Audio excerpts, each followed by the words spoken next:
आणि इथे वर श्री दुर्गे लिहिलेला आपल्याला दिसून येईल. आपण तो भाग या व्हिडिओत बघूया.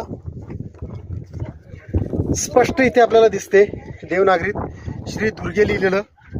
आणि हीच ती गडावरची सर्वात उंचावर असलेली तोफ आहे. आपण नावं लिहिताना तोफी देखील सोडल्या नाहीत. म्हणजे किती कमाल आहे.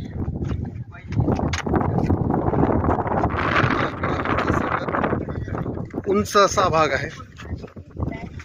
एका विशिष्ट ॲक्सिसवर ही ठेवली असल्यावर तिला सहज वर खाली डावीकडे उजवीकडे केलं जात असेल. आणि गडाचं संरक्षण